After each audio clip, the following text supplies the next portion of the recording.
झारखंड में विधानसभा चुनाव नजदीक आते ही राजनीतिक पार्टियों में गहमागहमी देखने को मिल रही है। वहीं इसको लेकर बोकारो में जेबीकेएसएस की बैठक जयराम महतो की अगुवाई में हुई, जहां पार्टी के अल्पसंख्यक मोर्चा को मजबूती देने के उद्देश्य से बोकारो के सर्किट हाउस में बैठक का आयोजन किया गया।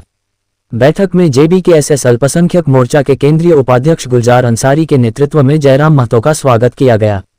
इस बैठक में भारी संख्या में कार्यकर्ता मौजूद थे। इस दौरान मीडिया से बात करते हुए जयराम महतो ने कहा कि झारखंड में स्थानीय लोगों के लिए कोई नीति नहीं बन पाई है, जिसके चलते चुनावी मैदान में आना पड़ा।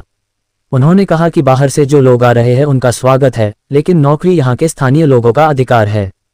जो बाहर से व्यापार करने आ रहे हैं उनका स्वागत है, वो व्यापार करे, लेकिन नौकरी पर स्थानीय युवा का अधिकार रहना चाहिए। उन्होंने आने वाले विधानसभा चुनाव को लेकर कहा कि हम ज्यादा से ज्यादा सीटों पर चुनाव लड़ेंगे ताकि अपने दम पर झारखंड में सरकार बनाए। इसको लेकर हम जनता के बीच जा रहे हैं और लोगों से यही अपील कर रहे हैं। उन्होंने संथाल में आदिवासी सीटों के सवाल पर कहा कि कई आदिवासी युवा भी पार्टी से जुड़ रहे हैं और संथाल और कोल्हान में काम कर रहे हैं। ऐसे में हम आने वाले विधानसभा चुनाव में अच्छे मार्जिन और अच्छी सीटों पर जीत दर्ज कर सरकार बनाने का काम करेंगे।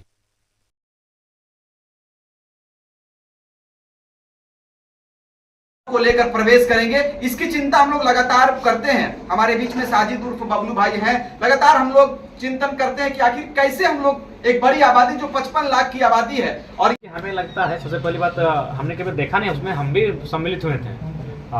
मैंने संसद जी के जाने के बाद फिर हमारा भी आगमन हुआ था, हम भी आए हुए थे और बाकायदा हमने भी माननीय एसपी महोदय से टेलीफोनिक बात की, माननीय डीएसपी महोदय से हमने टेलीफोनिक बात की, बाकायदा प्रशासन की जो टीम थी उनसे भी हमारी वार्ता हुई।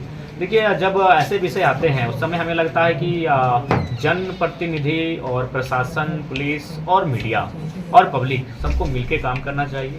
और हमें लगता है उस समय दोषारोपण का समय नहीं होता है। दोषारोपण हम लोग बाद में भी कर लेंगे, क्योंकि उस समय कोई मतलब किसी घर में चित्कार मचा है, कोई चिल्ला रहा है, कोई बिलक रहा है, तो ऐसी परिस्थिति में उस समय हमें समस्या का समाधान करना चाहिए। और समस्याओं का समाधान तभी होगा जब सभी विभाग, सभी लोग एक सोच के साथ उस समय चलेंगे। देखिए, हमने शुरू से कहा कि हम लोग सरकार बनाने में क्यों जाएंगे, जब हम लोग लगातार लोगों से ये आह्वान कर रहे हैं कि आप हमें इतनी सीटें दें जिससे हम लोग सरकार बनाएं और नीतियों को लागू करें, अपनी जब कलम चलाएं तो कोई रोक टोक ना हो, एक बेहतरीन तरीके से आप हम लोग इस राज्य को चला सके, तो सवाल ही नहीं बनता है। दादा, हमने स्पष्ट कहा है, 1000 बार कहा है, 1 लाख बार भी कहेंगे कि चाहे बिहार, बंगाल, उड़ीसा, झारखंड, ये चारों भाई हैं। लेकिन इस चीज़ को भी आपको स्वीकार करना होगा कि चारों भाई में ये दुनिया की रीत है कि एक बंटवारा होता है।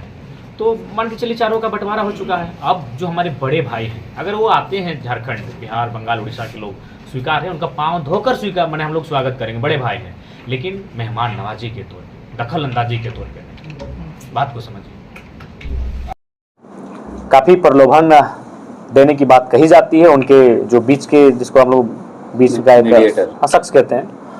लेकिन हम लोग का स्टैंड साफ है, जो लोकसभा में भी साफ था, आज भी साफ है और कल भी साफ रहेगा कि हम लोग झारखंड की तस्वीर और तकदीर को साफ करने आए हैं, बेहतर करने आए हैं, सुंदर करने आए हैं। अतः हम लोग सिद्धांतों से समझौता नहीं करेंगे। आप राज्य की बात करें और राज्य के अगर आदिवासियों की बात करें तो उनके मुद्दे हमेशा रहे हैं जल, जमीन, जंगल।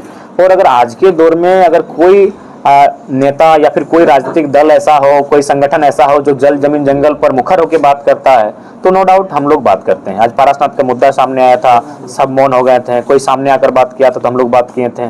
तो कुल मिलाकर उस समाज के जो प्रबुद्ध लोग हैं, कहीं ना कहीं वो हम लोग की विचारधारा से सहमत हैं और लगातार उनका आकर्षण, उनका झुकाव हम लोग की ओर बढ़ रहा है।